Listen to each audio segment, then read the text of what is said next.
বিসমিল্লাহির রহমানির রহিম। প্রিয় শিক্ষার্থীরা, অনলাইন ক্লাসে সবাইকে স্বাগতম। আশা করি তোমরা ভালো আছো। তো আমরা আজকে একটা নতুন টপিকস নিয়ে আলোচনা করব, সেটা হচ্ছে ভেক্টরের বিয়োগ। তো ভেক্টরের বিয়োগ টপিক্সটা কিন্তু খুবই ইম্পর্টেন্ট। তো কিভাবে আমরা বিয়োগ করব সেটা একটু দেখি। মনে করলাম এইটা একটা ভেক্টর, এটাকে নাম দিলাম এ ভেক্টর, এবং আরেকটা ভেক্টর হচ্ছে যে বি ভেক্টর। এইভাবে প্রশ্নের মধ্যে দিয়ে আছে, অথবা মনে করলাম এইভাবে দিয়ে আছে। তাহলে এ ভেক্টর থেকে আমাকে বি ভেক্টরটা কী করতে বলতেছে? বিয়োগ করতে বলতেছে। তাহলে একটা কথা মনে রাখবে, যে ভেক্টরটাকে বিয়োগ করতে হবে সেই ভেক্টরটার বিপরীত ভেক্টর নিতে হবে। যেমন আমরা বিপরীত ভেক্টর সম্পর্কে যদি একটু বলতে চাই, মনে করলাম এটা একটা ভেক্টর, এই ভেক্টরের বিপরীত ভেক্টর কোনটা? তার বিপরীত, এটা হচ্ছে বি ভেক্টর। তাহলে এ ভেক্টরের বিপরীত ভেক্টর হচ্ছে বি ভেক্টর। মান সমান থাকবে, কিন্তু দিকটা কি হবে? পরিবর্তন হবে। যে বিপরীত ভেক্টর হচ্ছে যে ভেক্টরের মান সমান রাখবে, কিন্তু দিকটা শুধু কি হবে? পরিবর্তন হবে। যেখানে এ ভেক্টর এবং বি ভেক্টরের মান সমান হবে, শুধুমাত্র দিকটা কি হবে? চেঞ্জ হবে। তাহলে এটা হবে মাইনাস বি ভেক্টর। এভাবে লিখতে পারি আমরা, মাইনাস বি ভেক্টর। এ ভেক্টরটার যেদিকে, তার বিপরীত ভেক্টর হচ্ছে যে মাইনাস বি ভেক্টর। শুধু মান ঠিক থাকবে, শুধু দিকটা কী হবে? চেঞ্জ হবে। ঠিক তদ্রূপভাবে আমাদেরকে যদি যে ভেক্টরটা বিয়োগ করতে হবে, আসলে ব্যাপারটা এরকম হচ্ছে যে বিপরীত ভেক্টরটাকেই আমরা কি করব? মনে করলাম এ ভেক্টর থেকে বি ভেক্টরটা কী করতে হবে? বিয়োগ করতে হবে। তাহলে আমাদের মনে রাখতে হবে এ ভেক্টরের সাথে মাইনাস বি ভেক্টর কী করতে হবে? যোগ করতে হবে। যে ভেক্টরটা আমরা বিয়োগ করব, এটার বিপরীত ভেক্টর নিয়ে এ ভেক্টরের সাথে কি করব? যোগ করব। তাহলে এই ভেক্টরটার এখন বিপরীত ভেক্টর কেমনে হবে? একটা কথা মনে রাখতে হবে, যে কোনো ভেক্টরের বিপরীত ভেক্টর আঁকতে হলে ওটা কিন্তু মান সমান রাখতে হবে, শুধুমাত্র দিকটা কি হইতে হবে? সেম হইতে হবে। তাহলে মানে কি, এই জিনিসটাকে আমি চাইলে ঠিক এটার বিপরীত দিককে কি করতে পারবো? বর্ধিত করতে পারবো। এটা হবে আমার মাইনাস কি বি ভেক্টর। এটা হচ্ছে কি মাইনাস বি ভেক্টর। বি ভেক্টরের বিপরীত ভেক্টর হচ্ছে এটা। তো বিপরীত ভেক্টর হচ্ছে যে মানটা ঠিক রেখে দিকটা আমি কি করতে পারবো? চেঞ্জ করতে পারবো। এটা হচ্ছে বি ভেক্টর। তাহলে এটা হচ্ছে যে আমার প্রথম ভেক্টর থেকে, এটা হচ্ছে লব্ধি ভেক্টর সি। এটাকে যদি আমি সি দ্বারা লিখি, তাহলে ভেক্টরের সাথে বি ভেক্টরটা কি করলাম? মাইনাস বি ভেক্টরটা যোগ করলাম। এটা হচ্ছে লব্ধি ভেক্টর। তাহলে লব্ধি ভেক্টরটা কি হবে? প্রথম ভেক্টরের, তাহলে আমরা এই জিনিসটাকে কেমনি পরীক্ষার খাতায় লিখব বা কেমনি বিবৃতি দেব? প্রথম ভেক্টরের শীর্ষবিন্দুর সাথে, প্রথম ভেক্টরের আমি বলছিলাম একটা ভেক্টরের পাদবিন্দু হচ্ছে এটা, শীর্ষবিন্দু হচ্ছে এটা। এটা হচ্ছে শীর্ষবিন্দু। প্রথম ভেক্টরের শীর্ষবিন্দুর সাথে যে ভেক্টরটি বিয়োগ করতে হবে, তার ঋণাত্মক ভেক্টরের পাদবিন্দু কি করতে হবে? স্থাপন করতে হবে। কোথায়? প্রথম ভেক্টরের শীর্ষবিন্দুর সাথে। আবার বলি, প্রথম ভেক্টরের শীর্ষবিন্দুর সাথে যে ভেক্টর বিয়োগ করতে হবে, তার ঋণাত্মক ভেক্টরের পাদবিন্দু কি করতে হবে? স্থাপন করে প্রথম ভেক্টরের পাদবিন্দু থেকে ঋণাত্মক ভেক্টরের শীর্ষবিন্দুর দিকে যে সরলরেখা পাওয়া যায়, সেই সরলরেখাটাই হবে কি? ভেক্টর বিয়োগফলের সমান। তাহলে এই ভেক্টরটা, এই যে সরলরেখা, সেটাকে আমরা সি ভেক্টর দ্বারা প্রকাশ করছি, এবং ভেক্টর বিয়োগফলের কি হবে? সমান হবে। এই জিনিসটা আমি আরেকবার বলতেছি। প্রথম ভেক্টরের শীর্ষবিন্দুর সাথে যে ভেক্টর বিয়োগ করতে হবে, তার পাদবিন্দু কি করতে হবে? স্থাপন করে প্রথম ভেক্টরের পাদবিন্দুর সাথে দ্বিতীয় ভেক্টরের শীর্ষবিন্দু যোগ করলে যে সরলরেখা পাওয়া যায়, তা ওই ভেক্টর দ্বয়ের বিয়োগফলের মান নির্দেশ করবে, এবং দিক হবে প্রথম ভেক্টরের পাদবিন্দু থেকে দ্বিতীয় ভেক্টরের কি? শীর্ষবিন্দুর দিকে। এটা হচ্ছে কি? ভেক্টরের বিয়োগ। তাহলে জিনিসটা যদি কঠিন লাগে, তাহলে আমি আরেকটা এক্সাম্পলের সাহায্যে বুঝাইতে পারি। সেটা হচ্ছে যে পরীক্ষার প্রশ্ন যদি, এই যে এটা আমি মুছে দিই, আরেকটা প্রবলেম নিয়ে আমরা দেখাই। মনে করলাম এটা যদি আমার এ ভেক্টর হয়, তাহলে এটা যদি আমার বি ভেক্টর হয়, আমাকে যদি পরীক্ষার মধ্যে বলা হয় বি ভেক্টর কি করো? বিয়োগ করো। এ ভেক্টর থেকে বি ভেক্টর কি করো? বিয়োগ করো। তাহলে যে ভেক্টরটা বিয়োগ করতে বলছে বি ভেক্টরটাকে বিয়োগ করতে বলছে, যে বি ভেক্টরের কী করব, ঋণাত্মক ভেক্টর নিব। তো ঋণাত্মক ভেক্টর কীভাবে নিব, এইভাবে নিব, মানটা ঠিক রাখে দিকটা কী করব, চেঞ্জ করব। তাহলে এটা হবে কার, মাইনাস বি ভেক্টর। তাহলে প্রথম ভেক্টরের পাদবিন্দু থেকে ঋণাত্মক ভেক্টরের শীর্ষবিন্দু কী করে দিব, যোগ করে দিয়ে ওইটাই হচ্ছে আমাদের লব্ধি নির্দেশ করবে। এবং এই লব্ধিটাকে যদি আমি সি দ্বারা প্রকাশ করি বা আর দ্বারা প্রকাশ করি, তাহলে আমি কি করব, এ ভেক্টরের সাথে যোগ করব কাকে, মাইনাস বি ভেক্টরকে। তাহলে দিক হবে প্রথম ভেক্টরের পাদবিন্দু থেকে দ্বিতীয় ভেক্টরের শীর্ষবিন্দুর দিকে। ঋণাত্মক ভেক্টর মানে বিয়োগ মানে আসলে যোগ করা, যেটাকে বিয়োগ করতে পারবে তার ঋণাত্মক ভেক্টর নিয়ে প্রথম ভেক্টরের সাথে কি করে দিব, যোগ করে দিব। তো আশা করি জিনিসটা তোমরা বুঝছো।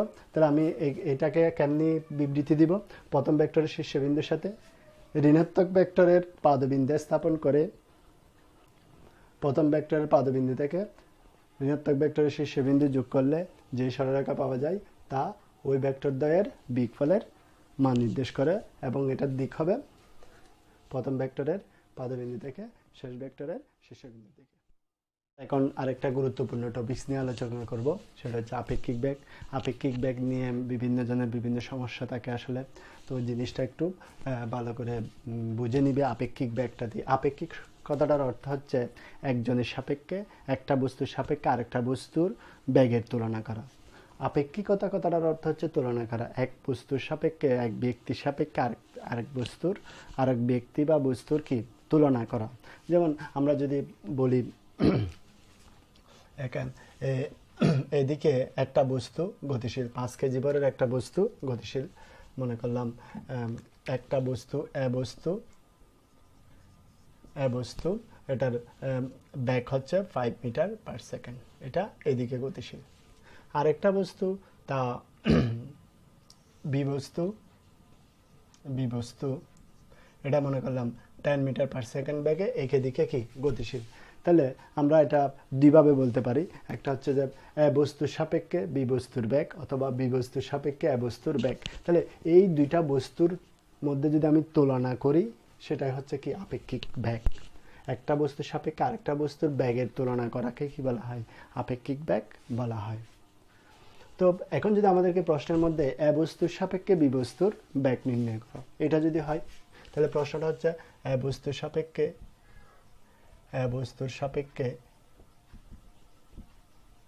বি বস্তুর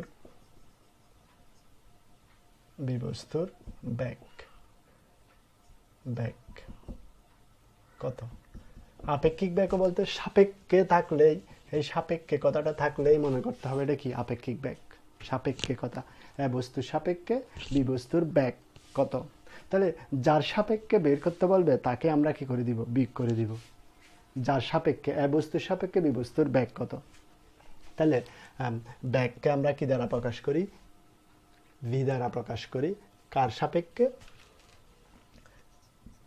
এ বস্তুর সাপেক্ষে। প্রশ্নটা হচ্ছে এ বস্তুর সাপেক্ষে বি বস্তুর বেগ নির্ণয় করব।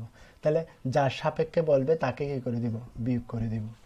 যার সাপেক্ষে বলবে তাকে কি করে দিব, বিয়োগ করবে। এখন কার সাপেক্ষে বলছে, এ বস্তুর সাপেক্ষে, সেজন্য এ বস্তুর বেগটাকে কি করে দিলাম, বিয়োগ করে দিলাম। তাহলে এখানে বি বস্তুর বেগ কত 10, আর এটা হচ্ছে 5, তো এটা হচ্ছে 5 মিটার পার সেকেন্ড। তাহলে এ বস্তুর সাপেক্ষে বি বস্তুর বেগ হচ্ছে কত, 5 মিটার পার সেকেন্ড। মানে 5 মিটার পার সেকেন্ড বেগে সেই কি হচ্ছে, প্রতিনিয়ত প্রতি সেকেন্ডে 5 মিটার করে সামনের দিকে এগিয়ে যাচ্ছে। কার সাপেক্ষে, এ বস্তুর সাপেক্ষে। এখন মূল কোয়েশ্চেন এটা না, তো হয়তো তোমাদের মনে এখন প্রশ্ন জাগতে পারে, দুইটা বস্তু একই দিকে যাচ্ছে, কেন আমরা বিয়োগ করলাম। তো এই জিনিসটা আমি একটু এখানে দেখানোর চেষ্টা করব, কেন আমরা বিয়োগ করলাম। তো একটা কথা মনে রাখতে হবে, তবে বস্তুর সাপেক্ষে, যার সাপেক্ষে বলবে তাকে কি করে দিব, বিয়োগ করে দিব।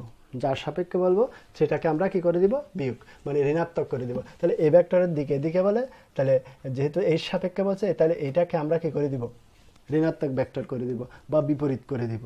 যার সাপেক্ষে বলবে তাকে কি করে দিব, বিপরীত করে দিব। তাহলে আমরা এখন দেখব কেন আমরা বিয়োগটা করছি, সেই জিনিসটা আমরা এখানে প্রমাণ করব। তবে মনে রাখতে হবে, যার সাপেক্ষে বলবে তাকে কি করে দিব, উল্টাই দিব, তার দিকটা কি করে দিব, চেঞ্জ করে দিব বা বিপরীত ভেক্টর করে দিব। বি ভেক্টর করে দিলাম। এটাকে এই পাশে দেওয়া যে কথা এর সাথে মিলিয়ে দিয়া একই কথা, তাহলে এটা হচ্ছে মাইনাস এ ভেক্টর। এ ভেক্টর বিপরীত ভেক্টর হচ্ছে এটা। তাহলে এই দুইটার অন্তর্ভুক্ত কোণ কত? 180 ডিগ্রি। তাহলে এই দুইটার লব্ধি ভেক্টর কত হবে? তাহলে এখন লব্ধি ভেক্টরকে যদি আমরা অথবা আপেক্ষিক ব্যাগকে যদি বি এ বি দ্বারা প্রকাশ করি, তাহলে কি লিখব? ওই যে লব্ধি নির্ণয়ের সূত্র, তাহলে এ বস্তুর ব্যাগ হোল স্কয়ার বি ব্যাগ whole square 2a b cos কত ডিগ্রি? 180 ডিগ্রি। কারণ দুইটা জিনিস দুই দিকে যাচ্ছে, সেজন্য এটার অন্তর্ভুক্ত কোণ কত? 180 ডিগ্রি। তাহলে আমরা এখান থেকে a square plus b square, তাহলে cos 180 ডিগ্রি মান হচ্ছে -1, তাহলে 2ab। তো দেখা যাচ্ছে এটা কিন্তু a - b হোল স্কয়ারের কি সূত্র। তাহলে কি হবে? a - b হোল স্কয়ারের সূত্র দিলে আসলে এখানে একটা পার্থক্য চিহ্ন দিতে হবে। এটার অর্থ হচ্ছে যেটা বড় ওটা থেকে বিগ দিব, মাইনাস পার্থক্য চিহ্ন b, minus b whole square. কারণ আমি চাইলে এটাকে তো বি মাইনাস এও লিখতে পারতাম, সেই হিসাবে এটা লেখা। তো এখান থেকে আসলে কি হয়ে যাবে? বর্গটা উঠে যাবে, বর্গ আর রুট উঠে যাবে, তাহলে থাকবে কি? পার্থক্য চিহ্ন বি। তো যেহেতু বিটা বড়, বি মাইনাস কি এ, এখানে এখন মাইনাস চিহ্ন, যেটা বড় ওটা থেকে বিগ দিব। তার মানে দেখা যাচ্ছে এখানের মধ্যে কি আসছে? B B A B B A. এটা অ্যাবিও লেখা যায়, এটা কোনো প্রবলেম না, অ্যাবিও লেখা যায়, বি এ লেখা যায়। তাহলে দেখা যাচ্ছে যে বিগ করতে হবে। তাহলে একটু আগে আমরা কি করছিলাম? ব্যাগটাকে সরাসরি যার ব্যাগ তাকে কি করে দিলাম? বিগ করে দিলাম। সেজন্য যখন দুইটা বস্তু একই দিকে যাবে, আমি চিত্রটা যখন দুইটা বস্তু একই দিকে গমন করবে, তাহলে একটা থেকে আরেকটা কি করতে হবে? বিগ করতে হবে। কেন বিগ করতে হবে? কারণ হচ্ছে যার সাপেক্ষে বলবে ওইটাকে আমরা কি করে দিব? ঋণাত্মক ভেক্টর করে দিব। এর সাপেক্ষে বলছে বলে এটাকে কি করে দিলাম? ঋণাত্মক করে দিলাম। তাহলে এদের অন্তর্ভুক্ত কোণ হিসাব করে আমরা যখন লব্ধি বাইর করলাম, দেখা যাচ্ছে যে সূত্রতে কি হয়েছে? নেগেটিভ করতে হচ্ছে, মানে বিগ করতে হচ্ছে। সেজন্য যার সাপেক্ষে বলবে তাকে বিগ করে দিব। এখানে যদি বি বস্তুর ব্যাগ বের বসাই, আর এখানে যদি 10 - 5 সমান কি 5, এটা চলে আসবে। তো দেখা যাচ্ছে রেজাল্ট আগের মতো হচ্ছে। তো এখন আমরা বুঝতেছি এখান থেকে দুইটা বস্তুর ব্যাগ যদি একই দিকে হয়, যার সাপেক্ষে বলবে তাকে কি করে দিব? বিগ করে দিব।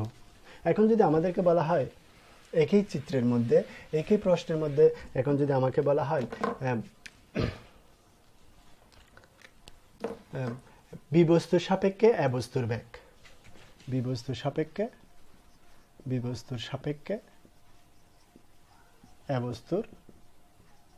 এ বস্তুর কি ব্যাগ, বি বস্তু কার সাপেক্ষে? বি বস্তুর সাপেক্ষে। তাহলে বি বস্তুর সাপেক্ষে বললে যার সাপেক্ষে হবে তাকে কি করে দিব? বি করে দিব। তাহলে বি বি সমান কি? বি এ মাইনাস কি বি বি। যার সাপেক্ষে বলবে তাকে তার ব্যাগকে কি করে দিব? বি করে দিব। এখানে বি বস্তুর সাপেক্ষে, সেজন্য বি বস্তুর ব্যাগকে কি করে দিলাম? গুণ করে দিলাম। এরপরে হচ্ছে আমাদের এ বস্তুর ব্যাগ কত? 5, আর বি বস্তুর ব্যাগ কত? 10। তাহলে এখানে 10 বসালাম। তাহলে এটা -5 মিটার পার সেকেন্ড। এটার অর্থ হচ্ছে এ বস্তুর ব্যাগটা 5 মিটার পার সেকেন্ড বেগে কমে আসতেছে খাচ্ছে বি বস্তুর চেয়ে, কারণ এটা প্রতি সেকেন্ডে 5 মিটার করে পিছিয়ে যাচ্ছে এ বস্তুর ব্যাগটা। তাহলে দেখা যাচ্ছে যে আমি সংক্ষেপে বলি, যদি দুটা বস্তুর দিক একই দিকে থাকে, যার সাপেক্ষে বলবে তাকে কি করে দিব? বিগ করে দিব। এটা হচ্ছে কথা। এখন আমরা দেখব যদি বিপরীত দিকে দুইটা বস্তু গতিশীল থাকে তখন কি হবে। মনে করলাম এ বস্তুটা এদিকে যাচ্ছে, এটা এ বস্তুটা যাচ্ছে এদিকে, আর বি বস্তুটা যাচ্ছে এদিকে। এটার মনে করলাম এটার ব্যাক হচ্ছে 10 মিটার পার সেকেন্ড, আর এটার ব্যাক মনে করলাম 7 মিটার পার সেকেন্ড। এটা 10 মিটার পার সেকেন্ড বেগে এদিকে যাচ্ছে, আর এই বস্তুটা 7 মিটার পার সেকেন্ড বেগে এদিকে যাচ্ছে। তো যার সাপেক্ষে যদি আমাকে বলা হয় এ বস্তুর সাপেক্ষও বলতে পারে বা নিকটও বলতে পারে, এ বস্তুর নিকটও বলতে পারে, এ বস্তুর সাপেক্ষে বি বস্তুর ব্যাক কত।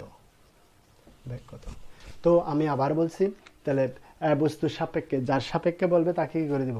বিগ করে দিব। এ বস্তুর সাপেক্ষে, তাহলে এ বস্তুর দিক হচ্ছে এদিকে, এটাকে কি করে দিব? বিগ করে দিব। আমরা একটু আগে ভেক্টর বিয়োগটা পড়ছিলাম, ঋণাত্মক করে দিয়া, ভেক্টরটাকে ঋণাত্মক করে, তাহলে এটাকে এদিকে ঘুরাই দিব, এটা এদিকে যাচ্ছে, এটাকে কি করে দিব, এদিকে ঘুরে দিব, এদিকে ঘোরানো যে কথা, এদিকে ঘোরানো একই কথা, তাহলে এটা বস্তুর ব্যাক, এটা মাইনাস।